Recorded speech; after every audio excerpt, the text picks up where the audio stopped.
Cette émission est une réalisation de TCBH, propulsée par Derry Télécom.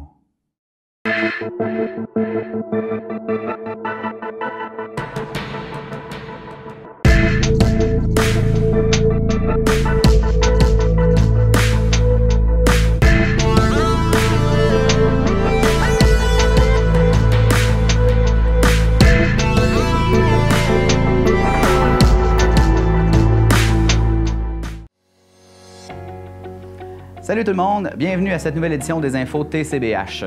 Et non, cette semaine, pas d'entrée un peu spectaculaire comme vous vous habituez dans les dernières semaines. On fait ça un peu simple parce que je vous présente une conférence très spéciale aujourd'hui. Il s'agit d'une conférence publique qui s'appelle « Économie des pêches et si le Québec mangeait son Saint-Laurent ». J'ai pu assister à ça via Facebook Live aujourd'hui. Puis je tenais à vous présenter cette conférence-là qui, je trouve, est très intéressante. C'est organisé par l'Institut de recherche en économie contemporaine, donc l'IREC, le Réseau Québec maritime, l'ARQM, et le collectif Manger notre Saint-Laurent. Vous entendrez Mme Colombe-Saint-Pierre, de porte-parole du collectif Manger son Saint-Laurent, François L'Italien, chercheur à l'IREC, et Danny Dumont, directeur général du Réseau Québec maritime. En bref, cette conférence-là, ça se résume en une seule question. Pourquoi les poissons et fruits de mer du Québec ne se retrouvent-ils pas davantage dans nos assiettes? Donc sur ce, je vous souhaite un très bon visionnement et nous, on se revoit à la fin de l'émission. Bonjour et bienvenue, chers internautes. Mon nom est Danny Dumont. Je suis professeur-chercheur à l'Institut des sciences de la mer de Rimouski, à l'Université du Québec à Rimouski. Je suis aussi directeur du réseau Québec maritime qui co-organise aujourd'hui avec l'Institut de recherche en économie contemporaine et le collectif Manger notre Saint-Laurent la conférence publique qu'on va vous présenter aujourd'hui. Avant de procéder, j'aimerais vous parler, prendre quelques minutes pour vous parler de Manger notre Saint-Laurent. Manger notre Saint-Laurent, c'est d'abord un projet de recherche qui est financé par le Réseau Québec maritime et son programme Odyssée Saint-Laurent. Et ce projet-là aurait pu s'appeler Étude intersectorielle du rapport des communautés de l'Est du Québec aux aliments du Saint-Laurent, donc qui s'intéresse à l'alimentation issue de notre Saint-Laurent.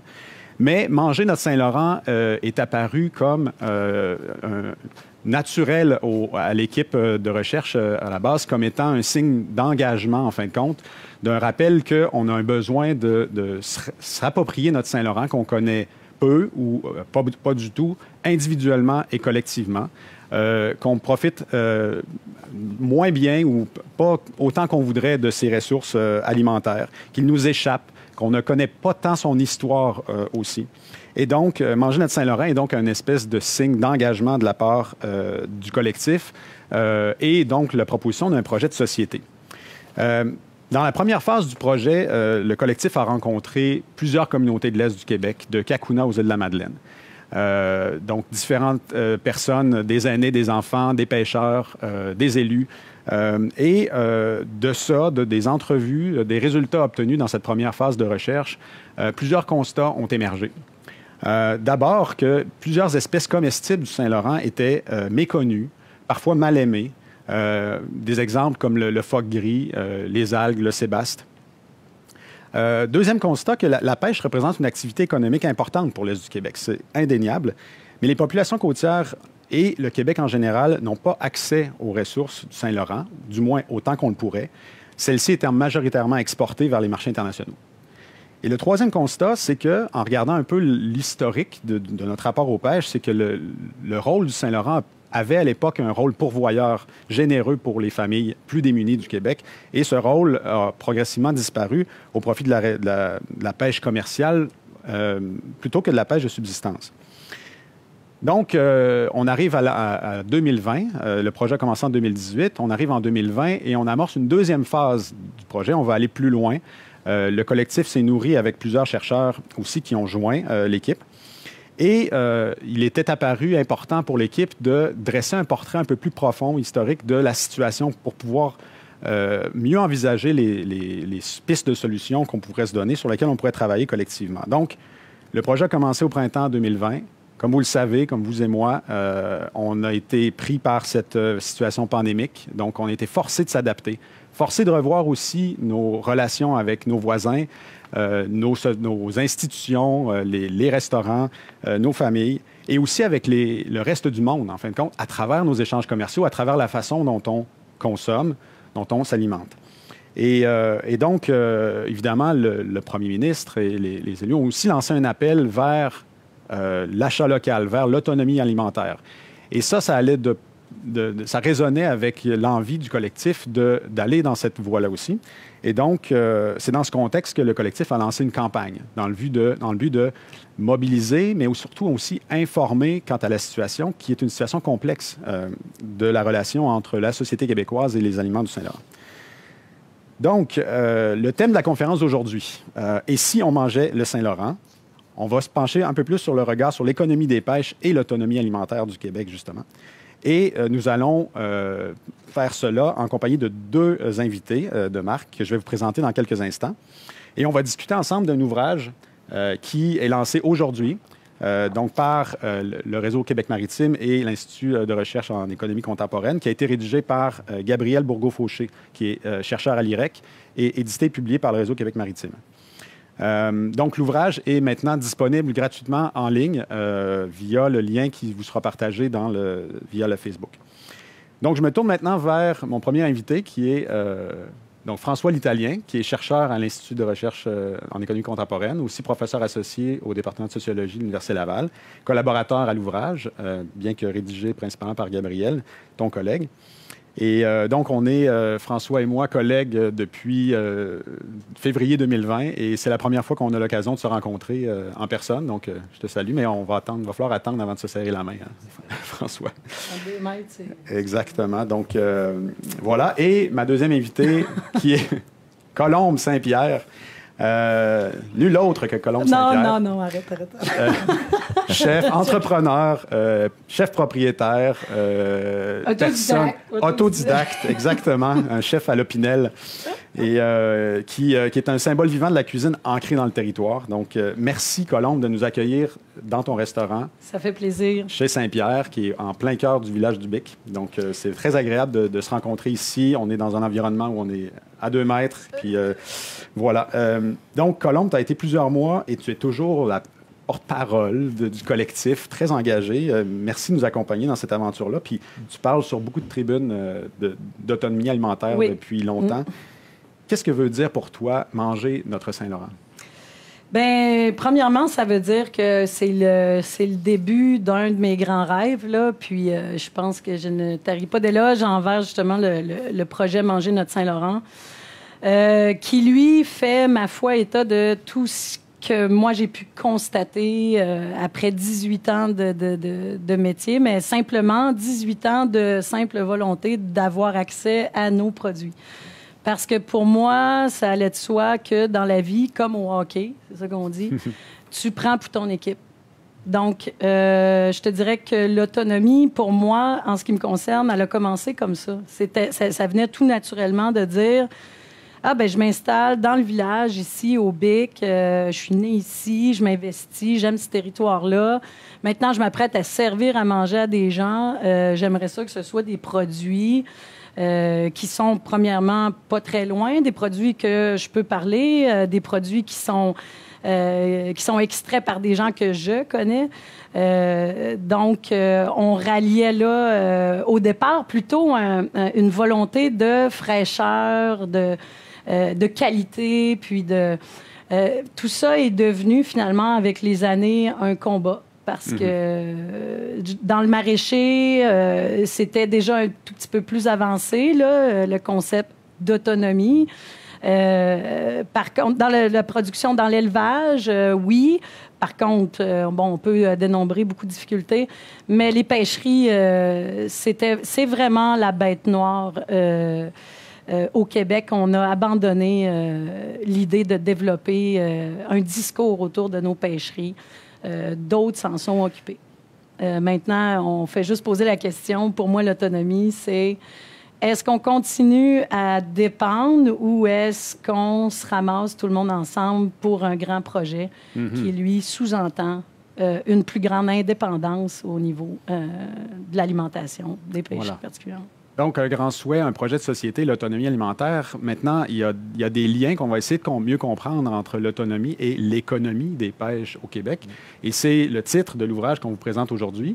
Mais bon, évidemment, j'ai lu cet ouvrage-là. C'est un ouvrage qui traite d'économie des pêches. Évidemment, on s'attend à voir des statistiques, des chiffres sur les valeurs, les ventes, les exportations, les importations. On y trouve de ça. Mais on y trouve aussi un historique et une présentation du rapport des communautés, de ceux qui font la pêche et ceux qui, comme Colombe aussi, peut-être en tirent profit ou font des activités issues avec ces aliments-là. Donc, François, je t'inviterais peut-être à nous parler un peu des constats qui sont faits dans cet ouvrage-là. Bon, peut-être en amont des constats, tu dis, effectivement, il y a des chiffres, parce que quand on fait un portrait économique, on s'attend effectivement à trouver des quantités, des graphiques, des statistiques. Puis je pense qu'on a livré la marchandise là-dessus. Et plus largement, à l'Institut, nous, on partage une conception d'économie qui est pas tirée d'un chapeau, là, qui est présente au Québec depuis plusieurs années. Une conception d'économie où on refuse de séparer les activités économiques des entreprises, des milieux puis des communautés dans lesquelles elles se réalisent. Puis l'intérêt de ça, c'est de pouvoir recomposer la toile des relations entre l'activité des entreprises puis les communautés. Et ça nous donne beaucoup plus d'intelligence de la situation que de se focusser, que de se restreindre finalement à des statistiques qui sont effectivement souvent très intéressantes, mais qui peuvent cacher ou masquer, pas nécessairement cacher délibérément, mais masquer une partie de la réalité économique qui est celle des communautés. Et donc, nous, dans le rapport et dans l'ouvrage qu'on a voulu faire, c'est de recomposer cette relation-là entre les pêches comme un secteur, avec une activité économique, des exportations, des importations, etc., et la société québécoise, dans ses collectivités locales, régionales et nationales. Donc, c'est un peu le projet. Puis, pourquoi c'est pas tiré d'un chapeau? C'est qu'en fait, au Québec, pour toutes sortes de raisons historiques, on a privilégié, selon certains gouvernements et certaines époques, une approche de l'économie basée sur ce principe-là, de ne pas séparer les activités économiques des communautés. OK? Il y a une tendance de l'économie qui, elle, dit non, l'économie, ce n'est que le PIB, ce n'est que la valeur monétaire, ce n'est... Bon. Puis les politiques publiques de développement, si elles mettent trop l'accent sur la croissance des entreprises en délaissant leur ancrage dans les communautés, bien, ça peut mener à des situations, comme on peut constater déjà en Amérique du Nord, où là, il y a, dans le fond, des gigantesques zones d'extraction d'une ressource, que ce soit la forêt, le minerai, le poisson, et à peu près aucun endroit habité.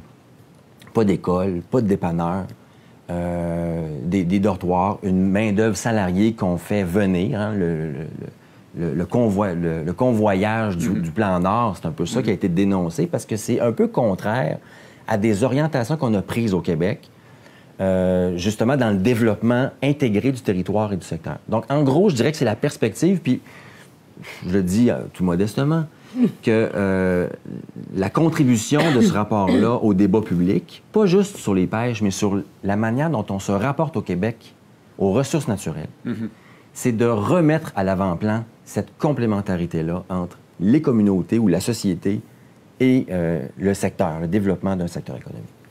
Donc, puis, tu sais, on pourrait faire le même genre de choses pour les forêts, voir comment ça s'est développé. Bon. Donc, ça, c'est la perspective. Ensuite, les constats, puisque les constats sont importants. Oui. Bien définir la situation, c'est aussi bien définir le type d'action qu'on peut faire après. Si on définit une situation qui est positive, joyeuse, j'ai envie de dire même joviale, évidemment, on va être moins porté à se mobiliser collectivement pour faire quelque chose. OK? Je ne veux pas dire par là que notre rapport dépeint un portrait extrêmement noir, mais on a voulu avoir les yeux en face des trous sur les deux dimensions de l'économie que sont le secteur et le territoire, et la communauté en général. Puis l'objectif derrière tout ça, c'était de voir, comme l'a très bien dit Colombe, il y a en ce moment un engouement pour l'autonomie alimentaire, l'achat local. Bon, on a beaucoup parlé de la contribution de l'agriculture à ça. quid des pêches? Ils sont où les pêches là-dedans? Puis, dans le fond, les constats que je vais vous présenter sont, au fond, animés par une question. C'est quoi les relations qui se sont nouées historiquement entre les pêches et la société québécoise? Voilà, parce que ça date pas d'hier, ces Ça date pas d'hier. OK. C'est une très, très longue histoire. Puis c'est une histoire qui, quand elle est bien comprise, nous donne des enseignements pour pouvoir penser une vraie autonomie alimentaire, parce qu'au-delà du discours, il y a beaucoup de travail à faire dans le secteur des pêches. OK. Alors, premier constat qu'on a fait dans le rapport, bon, c'est un constat qui est majeur, massif, même on est quasiment gêné de le présenter tellement c'est une évidence, c'est que les pêches sont au Québec depuis les tout débuts des pêches commerciales, tournées vers les exportations. OK, juste pour vous donner un indicateur, en ce moment, en 2020, on estime à environ 80 des captures de poissons et de fruits de mer qui sont exportées à l'international, principalement aux États-Unis, qui raffolent de la qualité et de la fraîcheur de nos produits. Le prix est là. 80 des captures, le reste peut être consommé au Québec. On le sait, le homard, il y a une saison du crabe, des crevettes. C'est 3 grandes espèces qu'on consomme. Le reste, c'est très périphérique. À l'inverse, les Québécois sont des mangeurs de poissons et fruits de mer. Mais environ la même proportion, c'est-à-dire entre 70 et 80 des produits de la mer qu'on consomme au Québec sont importés. Résultat des courses, on a un Québec maritime de l'Est qui capture, transforme des produits de la mer, qu'on emballe puis qu'on exporte. Puis tu as un Québec de l'Ouest des grands centres urbains qui consomme du poisson, mais qui vient du Chili, du Pérou, puis de la Corée du Nord. Pour autant où il y a de la pêche commerciale en Corée du Nord. Est-ce à dire qu'on pourrait consommer tout ce qu'on pêche ou tout ce qu'on collecte au Saint-Laurent juste Évidemment, en termes de... non. Non. Okay. Mais ce que ça veut dire, c'est qu'il y a de l'espace. Oui. Ce que ça veut dire, c'est que le 80 entre 70 et 80 des produits de la mer qu'on consomme au Québec, un Capitaine Highliner, on pourrait-tu juste prendre un pourcentage de ça puis le mettre du côté de ce qui est capturé et transformé ici? L'idée, c'est pas de penser complètement revirer ça de côté, mais clairement, les statistiques le montrent, puis on va dire toute l'infrastructure le montre, il y a de la place à l'amélioration. Et 80 on peut trouver ça beaucoup. Ça a déjà été pas loin de 100 OK. C'est-à-dire, il y avait de la pêche de subsistance dans les communautés côtières. Mangina Saint-Laurent l'a très bien montré avec les partenariats locaux, qu'il y a des histoires de pêche. Moi, ma famille, elle vient de la Gaspésie. Mon père m'a raconté plein d'histoires de comment apprêter la morue, etc. Mais au-delà des communautés côtières, le Québec, disons, la classe moyenne québécoise, elle a massivement fait entrer les produits de la mer dans leur assiette à partir des années 50 par l'importation de produits, souvent congelés. C'est ça, le Capitaine Highliner. Là. Hein, c'est le symbole de ça. Donc, il y a de la place. Deuxième constat, puis qui j'ai envie de dire, qui est afférent au premier, c'est que l'intervention de l'État et le secteur lui-même est relativement peu coordonnée pour développer soit le marché intérieur, soit des nouvelles chaînes de valeur ou des nouveaux produits qui vont viser le marché québécois. Pour l'essentiel, je dis pour l'essentiel parce qu'il se fait des choses, que ce soit au MAPAC, il se fait des très belles choses au MAPAC, il se fait aussi des choses dans le milieu des pêches. L'idée ici, c'est pas de dire c'est noir ou blanc, mais en gros, l'essentiel de l'intervention de l'État vise à soutenir les exportations. Puis, d'une certaine façon, on ne peut pas dire que c'est mal s'il n'y a pas, par le milieu et dans la société québécoise, de volonté de faire autrement. Bien, les pêcheurs transformateurs, eux, là où le prix est, là où les circuits de distribution sont, bien, ils sont pas plus fous que toi puis moi. Ils vont dire, bien, moi, je vends ça à quelqu'un qui prend 3 palettes de produits, puis tu vois, bon. Donc, l'intervention de l'État a été jusqu'ici assez peu axée sur le développement des filières à valeur ajoutée qui est destinée au Québec et surtout une réflexion plus stratégique sur comment, justement, capter une part du pourcentage exporté vers le marché domestique, vers le marché du Québec. Puis, je le répète, c'est pas une question de mauvaise foi ou de mauvaise intention, c'est qu'il y a un poids de l'histoire qu'il y a eu une tentative de remettre ça dans le sens du monde au 20e siècle. On pourra peut-être y revenir plus tard, mais entre les années 30 et les années 80, il y a eu une parenthèse coopérative. Oui, Okay? ça, c'est intéressant. Ça, ouais. C'est vraiment, c'est fabuleux l'histoire qu'il y a eu dans le Québec maritime. Le mouvement coopératif, qui a d'ailleurs survécu en agriculture, la coop fédérée, maintenant Solio, la coop, des coops de producteurs forestiers. Secteur Québec, les Québécois sont extrêmement ingénieux avec la petite marge de manœuvre dont on disposait. Là. Oui. Dans le monde, il doit en avoir 2-3 peuples comme nous de se débrouiller avec pas grand-chose. Un Exacto, un rabot, puis un épinel. Puis faire avec ça un bateau complet. Il ne doit pas en avoir 25 peuples comme ça. On a réussi, avec le mouvement coopératif, à se réapproprier parce qu'il y avait, soit par les Français avec la vente sur le continent, puis en France, les marchés européens, soit quand les Anglais sont arrivés, ils ont juste redirigé les circuits de commercialisation vers d'autres des endroits du Dominion. Mais en gros, les pêches ont toujours échappé aux Québécois. Bon. Les pêches commerciales. Oui. Le mouvement coopératif des années 30, 40, 50, 60, 70, 80... 50 ans, quand même. 50 ans d'expérience coopérative extraordinaire dont on entend très peu parler, rarement parler, qui a d'abord redonné aux pêcheurs une fierté, une profession, qui a modernisé les embarquements de pêche, qui a donné aux communautés le sentiment de contribuer, pas juste à l'économie, mais à leur propre développement, parce que le modèle coopératif, l'intérêt, c'est que tous les revenus, ou à peu près tous les revenus qui sont générés par l'activité commerciale, sont réinvestis dans la communauté ou dans la région. Donc, c'est tout bénef, comme disent les Français.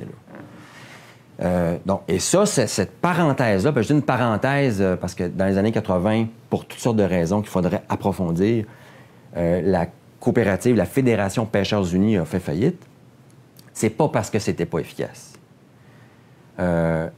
Cette parenthèse-là a quand même réussi à revirer ça de bord un peu parce que Pêcheurs Unis avait l'ambition de percer le marché intérieur québécois. Donc, en plus de générer un modèle économique basé sur les communautés, géré par les communautés, aux fins des communautés, il y avait en plus l'objectif de faire mieux connaître aux Québécois les produits de la mer. C'est-tu pas intéressant, cette affaire-là? Comment ça qu'on n'en parle pas plus? Puis que si on en parle, on n'en dit que du mal. Il y a un problème là-dedans. Bon, deuxième constat. Troisième constat, les habitudes des consommateurs québécois ont changé. Oui. Puis les pêches, là-dedans, sont pas là. Il y a un gros questionnement à y avoir. Quand je dis les habitudes de consommation des Québécois ont changé, on le sait, bon, au Québec, on n'est pas pire ou meilleur mangeur de poisson qu'en Occident. On est des mangeurs moyens de poisson. Correct. Puis ce qu'on a mangé de poisson, je l'ai dit tantôt, c'était des trucs qu'on faisait venir. Eyeliner, Blue Wave. Bon. La canne de thon. La canne de thon, oui. Socaille. Moi, oui. ma mère, elle faisait des pâteaux au saumon, mais avec la petite canne Socaille. Ben oui. Bon. Puis moi, j'ai pas switché au tilapia. Je suis incapable. Okay. Ça veut pas dire qu'il y en a Tout à fait. dans mes concitoyens qui aiment ça. J'ai bien hâte d'entendre Colombe parler de tout ça tout à l'heure. Ça s'en vient. Ça s'en vient. Puis les habitudes des Québécois ont changé vis-à-vis des produits bioalimentaires, hormis la pêche. C'est ça qui est intéressant, c'est que dans les années 2000, ce qu'on constate, c'est que là, on s'intéresse de plus en plus, puis là, ça s'est accru, puis là, en 2020, on est vraiment là-dedans, on s'intéresse de plus en plus à la qualité, au local, à la proximité. Puis on constate aussi, puis à peu près toutes les études en consommation alimentaire le montrent, qu'il y a une stratification du portefeuille. Ça veut dire quoi, ça, en termes très simples, là? Ça veut dire qu'on n'a pas... Mettons que j'ai 10$ par jour pour m'alimenter, c'est pas beaucoup, là, mais je fais un modèle très simple. Bien, je prends pas mes 10$ pour acheter de la farine, des carottes, des patates, du lait, puis dans le 10$, on va même aller, puis ça va quand même assez loin dans la stratification des revenus. On va prendre un 2$ pour s'acheter quelque chose d'un peu plus de qualité. Ça peut être le repas du samedi soir avec notre blonde, notre chum. Ça peut être la réception qu'on fait. Ça peut être pendant la semaine, on se gâte. On se gâte. Donc, une stratification du portefeuille, ce qui veut dire que la pièce qu'on avait avant pour acheter de la commodité, la farine, du lait, on peut la prendre pour acheter de la qualité. Puis, ce qu'on constate, c'est que les pêches, tout ce qui vient du Saint-Laurent, ne bénéficie pas de cette mutation-là, ce virage très important. Des gens comme Colombe mettent en évidence ça, mais il y a des limites. Est-ce qu'une personne OBIC peut faire. C'est ça. Il y a des très belles initiatives qu'on commence à voir dans des épiceries aussi, mais ça ne domine pas nécessairement l'offre. Exactement. Okay. Donc là, là aussi, il y a de la marge. Puis il y a surtout, tu sais, quand on dit « Ouais, mais c'est bien beau, critiquer, qu'est-ce que tu proposes? » Bien là, j'ai envie de dire, les consommateurs québécois se disent prêts à acheter davantage local. Il y a une demande? Il y a une demande. OK. Donc, on peut leur amener OK. davantage de produits de la mer du Québec. Mm-hmm. Bon, ça, c'est... 4e et dernier constat, puis ça, je pense que c'est le plus... avec le fait que c'est exporté, la distribution alimentaire. C'est un segment méconnu de l'économie agroalimentaire. OK? La distribution, on ne le sait pas, là, mais ça joue un rôle névralgique dans les filières de produits agroalimentaires. Qu'est-ce que ça veut dire? Ça veut dire... Méconnu dans le sens pour un économiste qui a accès Pour au le- chiffre ou pour le... Pour le ninja moyen. OK. Effectivement. Moi, j'ai beaucoup appris dans ce rapport. Mais Donc, même, c'est-à-dire, oui. ça dépend en économie, il y a toutes sortes de monde, comme OK. en océanographie. Oui. Bon. Oui, oui. Ce que ça veut dire, c'est que les distributeurs, c'est eux qui sont l'interface avec le consommateur. Oui. Puis ils ont des belles tablettes, les distributeurs. Mais les distributeurs, la tablette, elle a un prix. Puis n'entre pas qui veut dans un magasin ou dans le réseau d'un distributeur pour pouvoir présenter son produit. Les réseaux de distribution sont très concentrés, sont consolidés. Qu'on pense aux grandes bannières de distribution, Sobeys, IGA, Loblaws, Provigo, Métro. Puis on peut maintenant ajouter Walmart puis Costco, avant Target, mais feu Target. Puis il y a d'autres chaînes de distribution en gros, comme Collabor, Cisco, j'en oublie Donc, pas. c'est ces noms-là qu'on connaît peut-être un peu moins. Oui, parce OK. qu'ils font du gros. Oui. Puis ils approvisionnent des épiceries indépendantes ou des poissonneries ou des OK. bons. Bien, avoir accès à ces réseaux de distribution-là, là, big deal. Très difficile. Fait que OK. les pêcheurs au Québec, quand on leur propose, ouais, mais pourquoi on n'a pas plus accès à vos produits? Pêcheurs, là, il y a quelqu'un de collab... Je dis ça comme ça parce que j'ai pas... Oui. Mais il y a quelqu'un de c'est exemple. IGA ou il y a quelqu'un qui dit, moi, là, je t'achète 25 palettes demain de toute ta cargaison, tout ce que tu captures, là, je l'achète d'un coup puis je te donne un bon prix qui est dans telle fourchette de prix. Pêcheur transformateur n'est pas plus fou qu'un autre. Je vais dire OK parce qu'il sait que ça va être difficile de contourner ce réseau de distribution-là. Ça demande des efforts. Ça demande des beaucoup efforts. ouais. Jean Garon, dans les années 80, quand il a voulu faire de l'autonomie alimentaire du Québec quelque chose de réel au-delà du discours, une des premières difficultés qu'il a rencontrées, c'était de convaincre les distributeurs d'embarquer dans la danse. Et d'ailleurs, c'est ce qui a fait que des entreprises comme Métro, comme Provigo, avant que ce soit vendu à des intérêts ontariens, étaient jugées stratégiques parce qu'avoir des distributeurs québécois, c'est une façon de peut-être un peu mieux contrôler. Ça ne veut pas dire que tu vas faire le plus beau temps, mais au moins, tu vas pouvoir contrôler un peu mieux tes centrales de distribution qui sont au Québec. Puis ça, je n'entrerai pas là-dedans, mais si, par exemple, on perd le contrôle de Métro, là, Oui. ça va mal, là, parce que c'est notre dernier distributeur agroalimentaire OK. privé. OK? Il y a un enjeu névralgique. Ça ne veut pas dire qu'ils traitent mieux leurs pêcheurs, transformateurs, mais il y a un enjeu là dans la distribution agroalimentaire OK. important. Puis, pour terminer, après ça, je me tais 5 secondes. Ce que je veux dire, c'est qu'il faut réfléchir à ce segment-là de la distribution. Puis, je le répète, c'est pas parce que les pêcheurs transformateurs sont mal intentionnés, c'est pas parce qu'ils font pas d'efforts dans certains cas, mais il faut trouver des solutions pour faciliter la tâche de la distribution de ces produits-là pour les acheminer OK. vers les grands centres OK. urbains. OK. Commence à se dessiner quelques pistes de solutions dont on pourra discuter plus tard tout à l'heure, mais j'aimerais entendre Colombe, le suis point bien de vue, énervée. le point de vue terrain, justement, de ces constats-là. Oui. Là. Donc, nos ressources qui partent vers l'international, Oui. on a beaucoup de produits importés. Oui. Comment tu vis ça? Puis la distribution, puis le pouvoir d'achat aussi, parce que dans ton restaurant viennent des gens qui sont capables, qui veulent Oui. goûter des choses nouvelles et tout. Donc, Oui.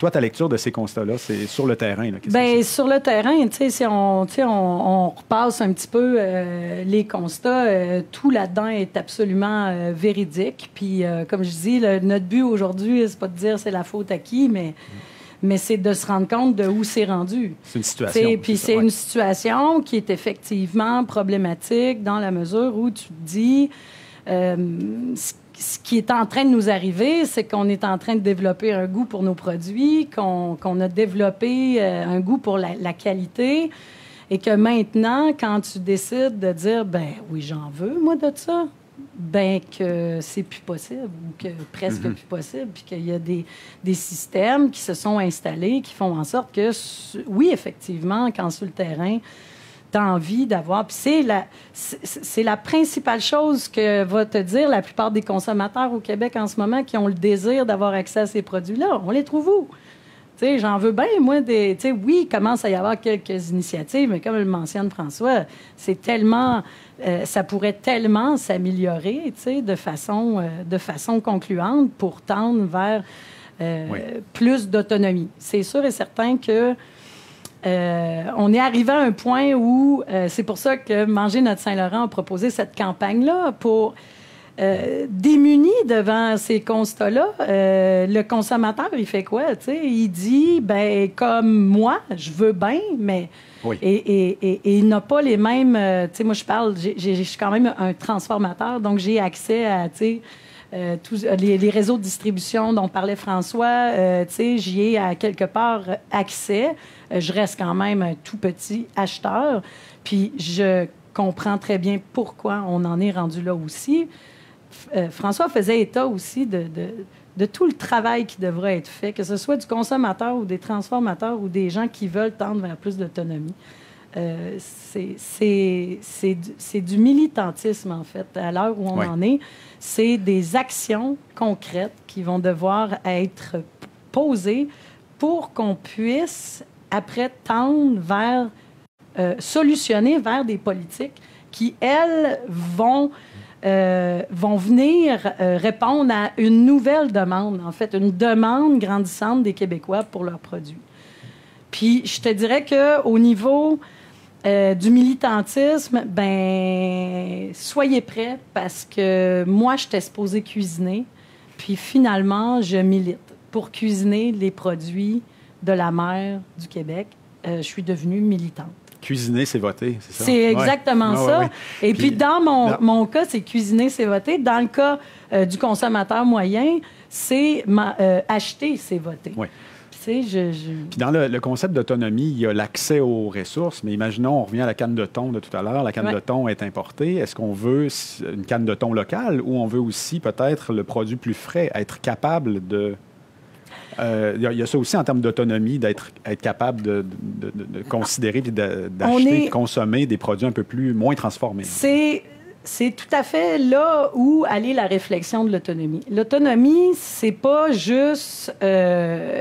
c'est pas juste 2 mois par année, c'est 12 mois par année. Le Québec fait face aussi à plusieurs difficultés par rapport au fait que sa saison des pêches, en plus, d'année en année, se raccourcit parce que, bon...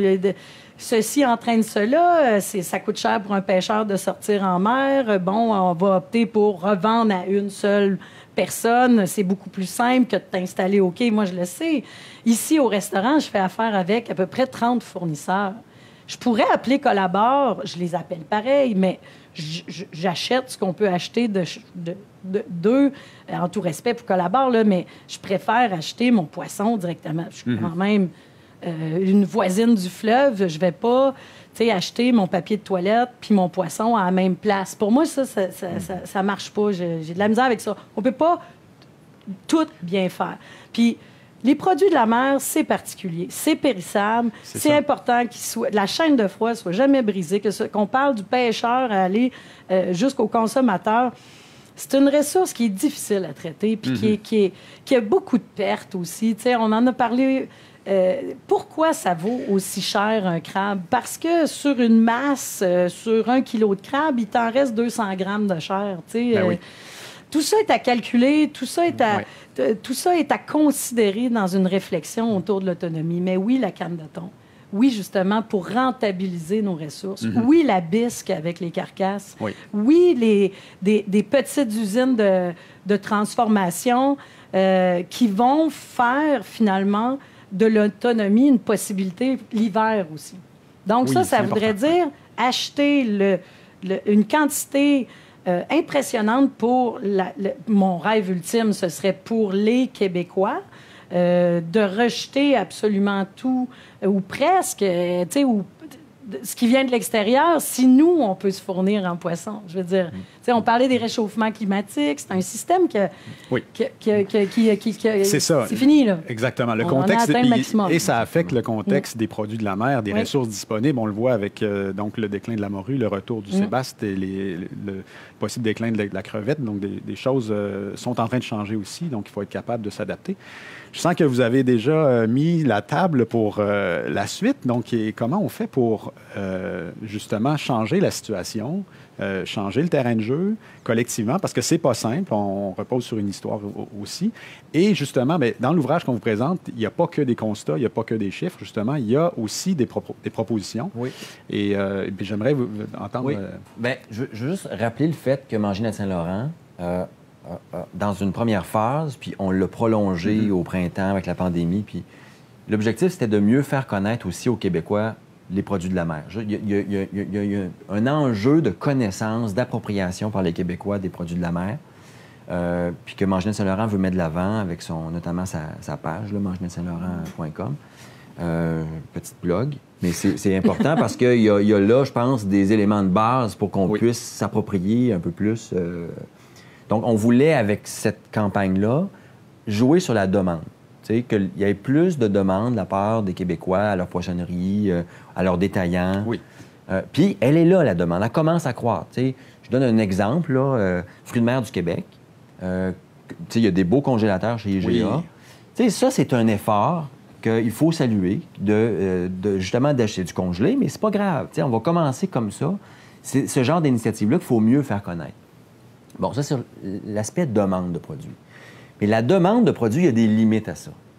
Parce que, tu sais, on rivalise avec d'autres groupes, d'autres secteurs qui se disputent le dollar du Québécois ou de la Québécoise moyenne qui veut acheter. Donc, il faut aussi jouer sur l'offre. C'est-à-dire, il faut aussi trouver des manières d'accroître l'offre de produits pour que ça soit plus accessible, peut-être plus abordable, puis qu'il y ait peut-être aussi une plus grande diversité de produits. Autrement dit, qu'on n'ait pas simplement à faire un choix entre le filet congelé de Flétan du Capitaine Eyeliner ou la petite glacière de Fruits de mer du Québec. Est-ce qu'il pourrait y avoir aussi, entre ces deux opposés-là, d'autres produits qui s'ajoutent? Bon, donc, c'est l'offre. Fait qu'on a fait 4 propositions, très humblement, du point de vue où on était quand on a rédigé le rapport. On a questionner des personnes qui connaissent bien le secteur. Puis on a essayé d'avoir une vue d'ensemble de la dynamique bioalimentaire. Tu sais, comment ça fonctionne, qu'est-ce qui est susceptible de fonctionner. Bon. Donc, c'est pas la Bible, c'est des pistes des prises de solutions qu'on soumet au jeu, puis nous, on pense que ça pourrait faire une différence. Créer des brèches, créer des possibles. Première proposition, soutenir par une équipe d'intervention. Pas une structure, une équipe. Avec des compétences en gestion, en accompagnement, en opération. Une équipe qui va soutenir des initiatives qui visent justement à amener davantage de produits de la mer vers les Québécois. Les Québécois du centre, c'est-à-dire des principaux foyers de peuplement, les principaux centres urbains, ou même dans les communautés. Parce que dans les communautés, on sait qu'on pourrait, surtout les communautés littorales, on pourrait beaucoup plus utiliser des produits de la mer, comme ça a déjà été le cas. Oui. Il y a des cuisines collectives qui existent, il y a de l'institutionnel, les CHSLD de la Gaspésie. Est-ce qu'on peut trouver une manière de... Bien oui. Je suis très conscient qu'il y a beaucoup de difficultés. Mais est-ce qu'on peut essayer? Puis de quelle manière on peut essayer? Nous, on pense qu'avec une équipe qui pourrait accompagner des promoteurs de projets, soit des pêcheurs artisanaux, soit des pêcheurs et transformateurs qui sont déjà bien installés, mais qui voudraient développer un volet d'affaires qui, lui, vise le développement du marché intérieur. Tu sais, ça se peut, ça. Se connecter avec la fibre entrepreneuriale qui est très présente. Là, chez... Puis là, on parle d'une équipe qui est vraiment aux opérations. OK? Pas dans le Festival de la Parlotte. L'idée, c'est de quoi tu as besoin pour que ton projet fonctionne. On va t'aider pour que ça fonctionne, pour que ça marche. Okay. On va aller chercher les ressources qui existent au MAPAC, les ressources institutionnelles qui existent au gouvernement du Québec. On a tout en ce moment au Québec pour que ça fonctionne. Donc, en 2020, on pense d'envoyer du monde sur Mars.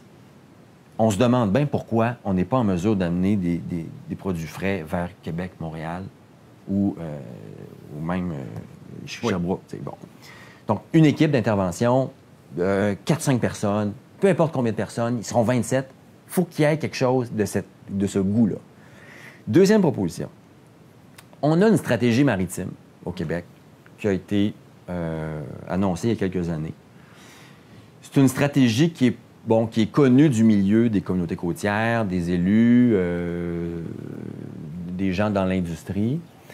Nous, on pense que cette stratégie-là pourrait servir davantage les intérêts de l'autonomie alimentaire du Québec. Il y a d'ailleurs 2 volets, 2 axes au sein de la stratégie maritime.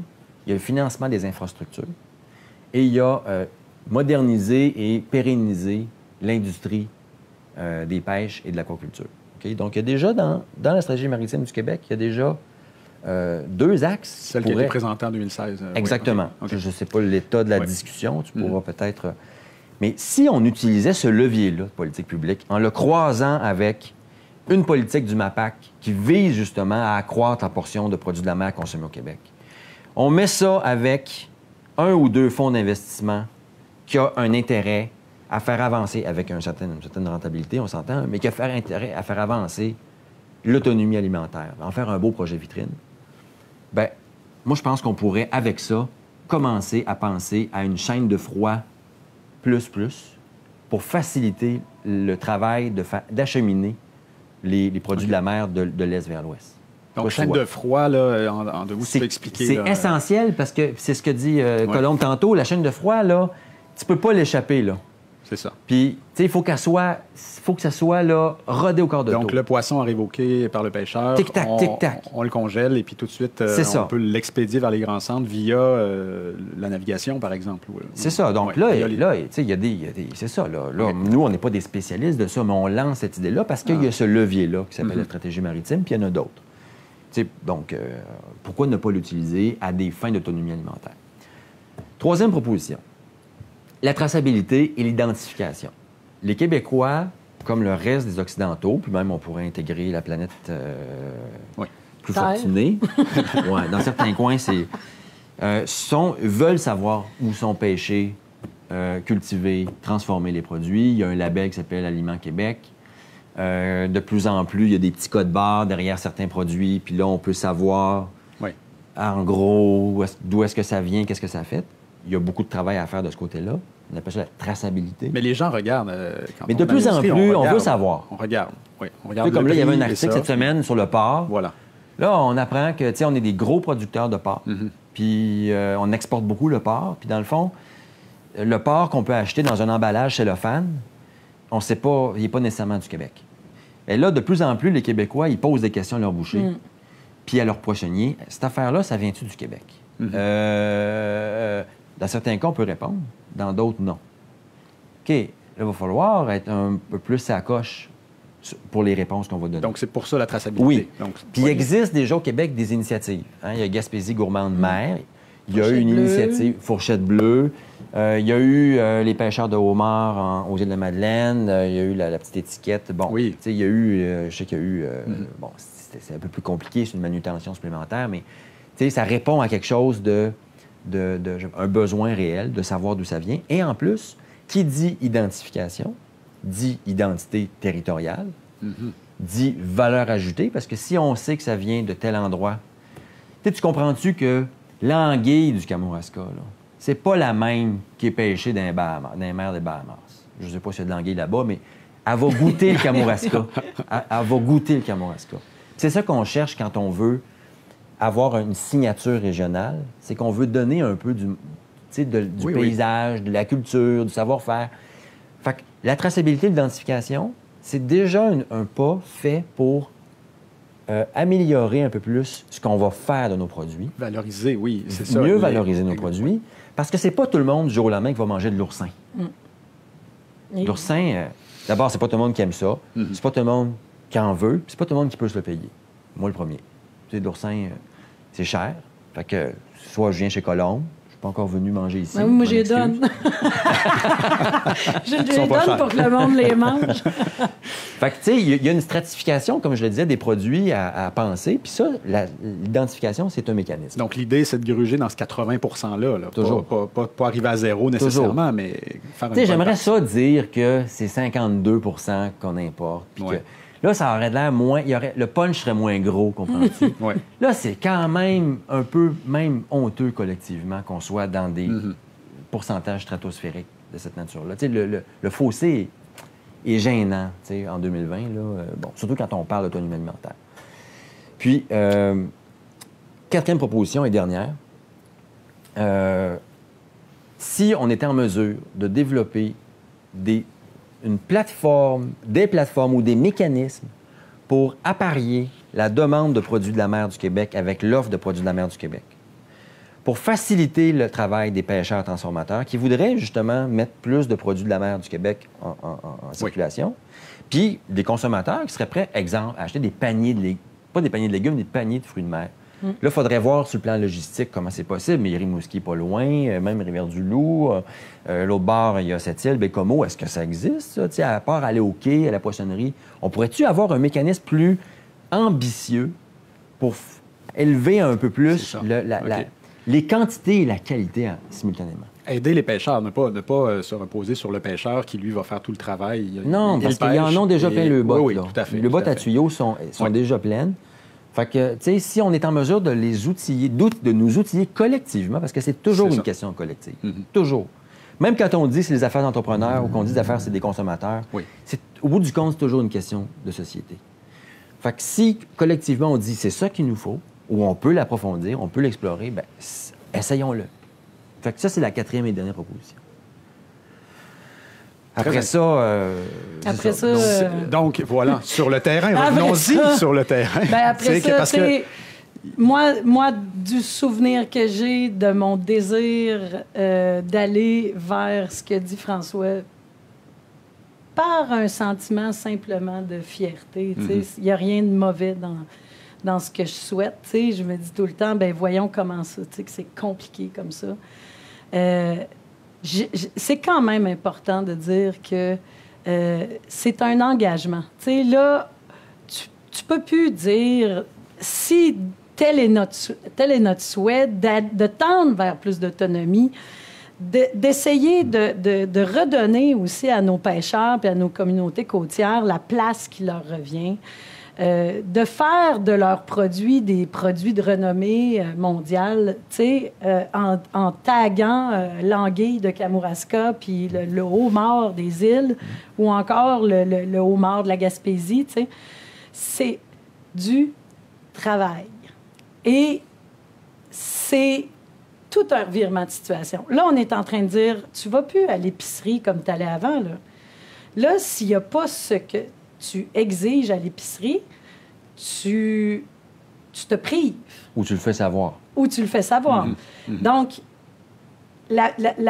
c'est important de le mentionner. Moi, je me suis privée, mais tu sais, c'est en même temps une belle... Je me suis privée d'acheter des produits qui n'étaient pas québécois en me disant, mon menu aujourd'hui, c'est que des légumes, parce que ce qu'on retrouve au Québec, c'est des légumes.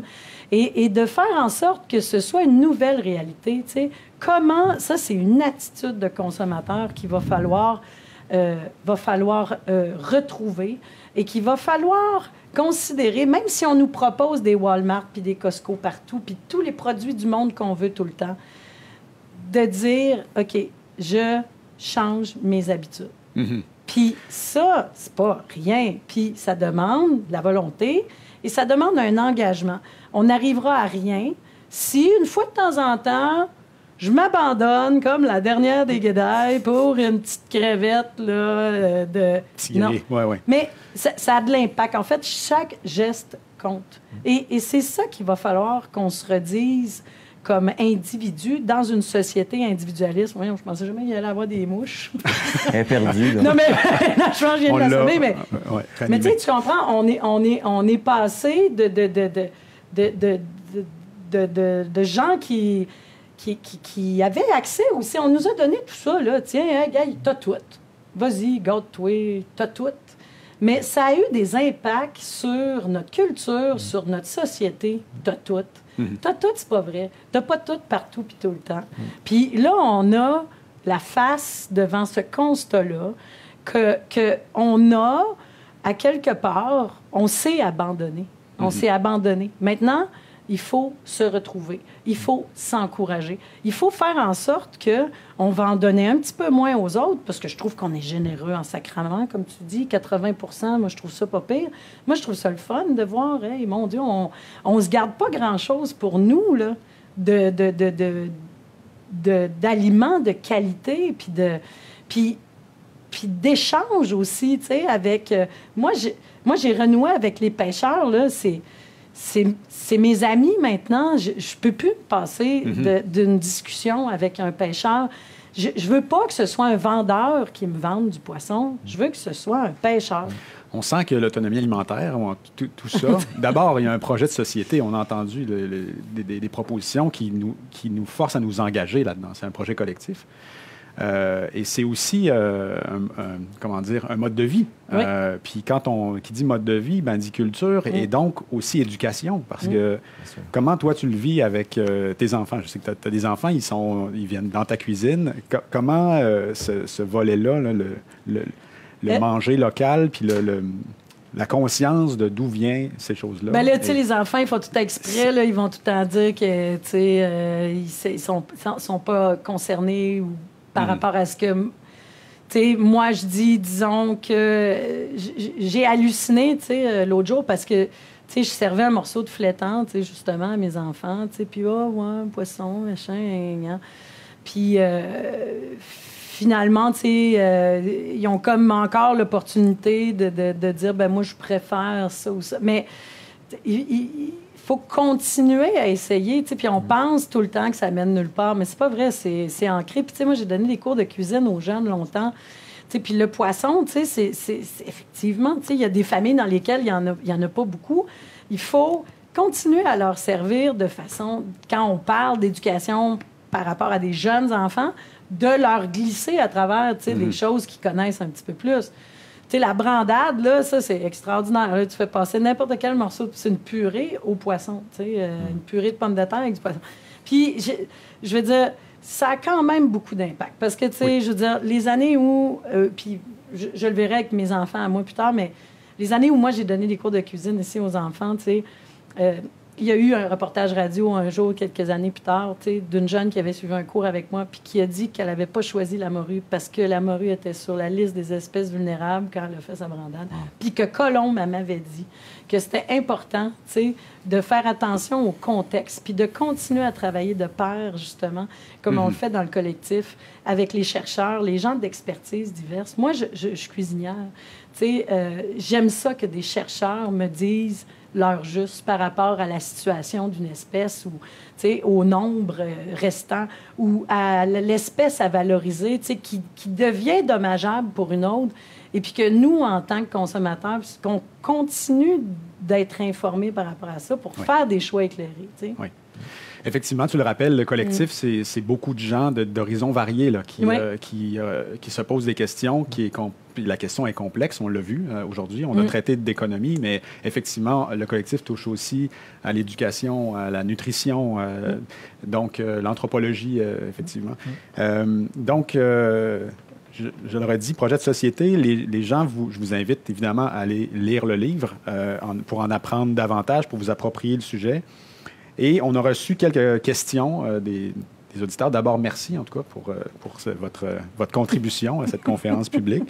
Il nous reste une petite dizaine de minutes, puis je vous relancerai avec ces questions-là. La première, c'est le fait que les pêches soient de compétences fédérales et provinciales. Donc, il y a une situation là. Pose-t-il un obstacle à cette gestion des pêches ou à l'élaboration de ces propositions-là? Ça, c'est une bonne question. C'est sûr que le fait d'avoir deux souverainetés, deux juridictions qui sont sur un même secteur, ça aide pas. Contrairement, mettons, à l'agriculture, dans le bioalimentaire, dans l'agriculture, la foresterie, pour autant, ou dans la foresterie, on produit, mettons, du champignon. Là, mais ça, on le sait, c'est le Québec, il y a sa réglementation, sa réglementation unique, qui fait qu'on peut avoir des stratégies industrielles, des stratégies économiques, des stratégies de valorisation qui sont relativement cohérentes. Dans le cas des pêches, ça n'a pas toujours été fédéral, les pêches. Parce que d'abord, il faut distinguer, là, quand les poissons ou les fruits de mer sont dans l'eau, c'est fédéral. Mais aussitôt qu'ils sont capturés, ça devient de compétence québécoise. Donc, les captures, autrement dit, ça tombe dans la juridiction du Québec, ce qui fait que là, il y a comme un chevauchement. Puis ça n'a pas toujours été comme ça. Dans les années 20, depuis les années 20, c'était le Québec qui avait pleine souveraineté sur les eaux marines. Puis dans les années 80, au lendemain du référendum, ou dans les années qui ont suivi le référendum, c'était Jean Garon qui était ministre de l'Agriculture, là, le fédéral a voulu, voulu rapatrier cette compétence-là. Ça a été ce qu'on appelait la bataille des pêches. Puis, depuis ce temps-là, en fait, je dirais pas que ça a complètement nui, mais ça empêche qu'il y ait une coordination plus fine du secteur.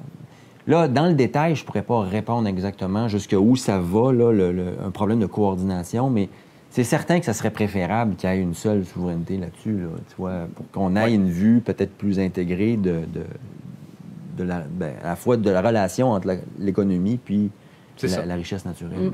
Puis au niveau des décideurs aussi, c'est beaucoup plus difficile de décider à distance d'une réalité, puis il faudrait aller chercher jusqu'à quel point le Canada consulte les communautés, à savoir telle espèce. Et moi, je le vois vraiment aussi dans les espèces à promouvoir. Tu sais, je veux dire, à un moment donné, les habitants d'un territoire connaissent ce territoire. Est-ce que cette information-là est facilement véhiculable dans une instance fédérale? Moi, je le vois, la problématique, je la vois principalement au niveau de la connaissance du territoire. Quelle connaissance ces gens-là ont de notre territoire? C'est tout.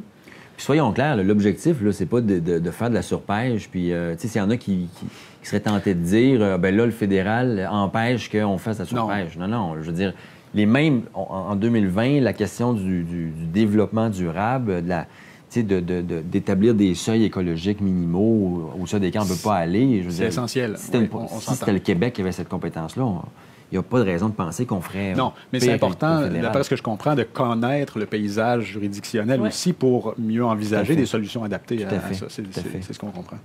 Donc, comment ces recommandations-là qui ont été présentées, donc c'est des recommandations assez générales, on les sent un peu flexibles, sont-elles déterminantes pour l'avenir des communautés maritimes, du Québec maritime? Donc peut-être reparler un peu de l'évolution justement de la vitalité des communautés, comment ils sont, puis est-ce que c'est important? Question. En fait, l'idée... moi, c'est une question qu'on pose dans l'ouvrage. Est-ce qu'on peut faire mieux jouer les pêches, non seulement au niveau de l'autonomie alimentaire du Québec, mais aussi pour le développement des collectivités qui vivent ou dans lesquelles sont ancrées les entreprises de pêche? C'est une grosse question parce que dans une économie mondialisée, globalisée, c'est sûr qu'on va privilégier les entreprises qui ont des structures de coûts, qui font du volume. Et donc, là, il y a une tendance à être de plus en plus... moins d'entreprises, puis plus grosses, plus robustes, plus... Et là, l'idée, c'est de s'inspirer de ce qui se fait ailleurs, dans d'autres domaines que les pêches, pour pouvoir éventuellement générer des chaînes de valeur, des produits à valeur ajoutée. Je prends l'exemple des Atkins, qui ont vendu, là, mais c'est les Atkins quand même. Bien, tu sais, ils ont réussi à trouver, à partir d'une ressource qui est au Québec, ils ont ouvert 2 ou 3 endroits où ils distribuent, peut-être même plus, là, je dis ça de mémoire. Moi, ça, c'est une chaîne de valeur ajoutée qui fait mieux connaître le territoire. Dans les communautés où il y a des points de vente, puis il y a soit des personnes qui utilisent ces produits-là, soit qui les mettent en valeur, bien, ça fait qu'il y a du monde qui reste là. C'est pas une zone d'extraction avec juste des salariés, ça fait des entrepreneurs. Donc, l'idée, c'est à partir du poisson puis des fruits de mer, puis éventuellement des algues puis de tout ça, est-ce que c'est possible d'avoir des petites entreprises, plusieurs petites entreprises, qui vont... C'est ça, qui créent le volume ensemble. Oui. Puis de la valeur ajoutée ensemble, tu vois. Puis là-dessus, il faut être inventif, puis il y a beaucoup d'obstacles, mais il faut essayer. Non, on a fait l'expérience du modèle des volumes. Là. Je pense que exactement. Le modèle des volumes, on commence à comprendre un petit peu comment ça marche. Mais là, maintenant, c'est de réinventer le modèle du volume avec de la production artisanale. Oui. Donc, oui, effectivement, la distribution va être primordiale. Oui. Maintenant, la grande question qui est posée aussi, c'est vous n'êtes pas nostalgique aussi de ce moment-là où on faisait, quand on voulait du poisson, affaire avec un pêcheur ou un poissonnier. Vous n'êtes pas nostalgique, tu sais, du moment où quand tu veux une pièce, tu vas de viande, tu vas chez le boucher. Tu sais, parce que ce qui se passe en ce moment, c'est que quand tu veux du poisson, tu sais, tu vas chez le boucher, puis le gars, le pharmacien, puis celui qui vend des bébelles à Noël aussi, là. Tu sais, là, on est en train de tuer l'expertise. On est en train de se fragiliser davantage en laissant des gens qui ne connaissent pas quelque chose le vendre. On écoute ça quelque part? Merci. Non, c'est magnifique. Tout ça est enregistré. Oui. On pourra réécouter. Merci, Colombe. Il nous reste quelques minutes. Je voudrais vraiment vous remercier. C'était extrêmement agréable d'avoir cette discussion-là. Bien sûr. Merci, Danny. À contrario d'une conférence PowerPoint traditionnelle, comme on a l'habitude, ça nous... En temps de pandémie, on est tanné de ça. Exactement. Mais en même temps, je suis conscient que le contexte de pandémie qu'on vit tous nous a un peu fait évoluer à vitesse grand V quand même là-dedans. Ouais. On a mis sur pied, comme je le disais, une campagne. Donc, j'invite les internautes à aller sur le site mangernettsaintlaurent.com. Cette plateforme-là va continuer à être alimentée par des informations qui sont issues d'analyses. On a des journalistes aussi qui nous aident beaucoup à vous apporter ces informations-là, très cruciales pour imaginer le futur. Et puis, je terminerai, donc je vous ai remercié, mais j'aimerais ça quand même remercier, en tout premier lieu, Mélanie Lemire, qui est la chef, qui dirige ce collectif-là, qui a vraiment contribué à... Le mot-clé, c'est ensemble. Hein? Rassembler. Des fois, c'est beaucoup de travail, rassembler des gens. Donc, chapeau Mélanie et Esteban Figueroa, qui est... au CIRAD à Carleton, qui assure la coordination de ce collectif-là. Et je remercie, sans les nommer, mais tous ceux et celles qui ont nourri le collectif, qui ont embarqué dans l'aventure, qui va se prolonger. Donc, en votre nom, au nom du Réseau Québec Maritime, Odyssée Saint-Laurent, l'IREC, Colombe, merci et à la prochaine. Et moi, je peux te dire merci à Danny, juste parce qu'il ne se vante pas, hein? C'est ça, il veut pas, hein? Il veut pas. Danny, qui depuis le début du projet, a quand même initié ça avec Mélanie. Moi, je dis merci à la communauté, à tous ces experts du domaine de la recherche qui ont décidé de faire du domaine de la recherche des sciences appliquées en tout point, puis de mettre la recherche au service de la population, puis de rendre accessible cette information-là que vous possédez, puis qui est extrêmement enrichissante, puis que moi, je partage depuis que je vous côtoie. Oui, des résultats, mais qui sont apportés de façon extrêmement communautaire, puis qui sont là pour servir. Donc, puis moi aussi, j'invite tout le monde à consulter avec ferveur. Oui. Ces résultats. Voilà, à suivre. Merci beaucoup, Colombe. Merci. À bientôt. C'est ce qui conclut notre émission. J'espère que vous avez aimé cette conférence publique. Si jamais vous avez des questions, vous pouvez rejoindre directement sur Facebook le collectif Manger son Saint-Laurent. Ils vont pouvoir vous donner plus de détails à ce sujet-là. Encore une fois, je vous invite à nous suivre sur les réseaux sociaux, sur notre page Facebook, à vous abonner à notre chaîne YouTube et à aller visiter notre site internet tcbh.tv. Sur ce, je vous souhaite une très belle semaine et nous, on se revoit la semaine prochaine pour une nouvelle édition des Infos TCBH. Salut tout le monde!